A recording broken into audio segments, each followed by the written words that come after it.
जी sir, एक कोठी है, वहाँ पे बहुत सारी लड़कियाँ रखी हुई हैं और लड़कियों को हमें सबको ना ये लोग पार्टियों पे फंक्शनों पे भेजते हैं और हम लोग मना करते हैं तो हम तशद्दुद करते हैं, हम पे बहुत जुल्म करते हैं। मैं आपको तशद्दुद के निशान भी दिखा सकती हूँ, बहुत मारते हैं, बहुत ज़्यादा मारते हैं हम लोग को। दिखाओ। जी जी सर। हाँ हाँ, ओ भाई मैं भी तो देखूं कैसे करते हैं तशद्दुद। जी सर। पहली मुराद,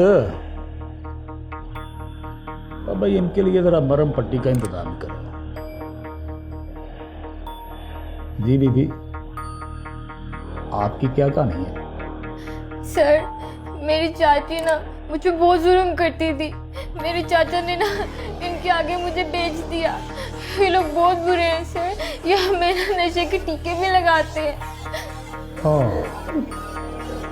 गंदे हैं, बड़े गंदे लोग। तो मैं उनको ना इतनी लंबी बंदूक से मार दूंगा, डिशों डिशों करके। आप फिक्र ना करें। सादी उठो, हम यहाँ नहीं बैठे। अभी रिपोर्ट नहीं लिखवानी? नहीं, रिपोर्ट लिखवानी हमने। ये लोग क्या रिपोर्ट लिखेंगे हमारी?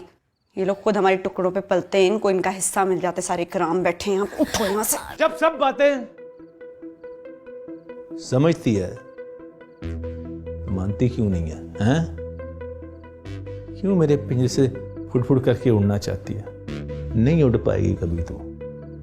इकराम भाई, और जरा पक्का कुंडा लगाया करो और शुक्र करो मेरे ही पास आई है।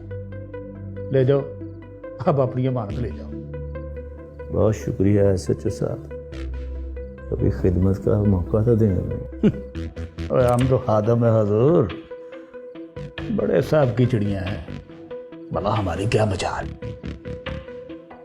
चल, आज मैं तुझे सबक नंबर 2 सिखाता हूँ, समझ जाएगी तू। नहीं इकराम, मुझे कितने सबक दिए तुमने हैं?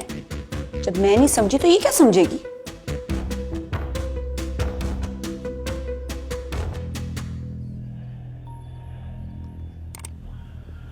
बड़ी बाजी का जमाना आ गया, ये कराम का सामान है। कराम को पता है किस चिड़ी को किस पिंजरे में रखना है और कौन सा दाना डालना है। चल! अभी सादिया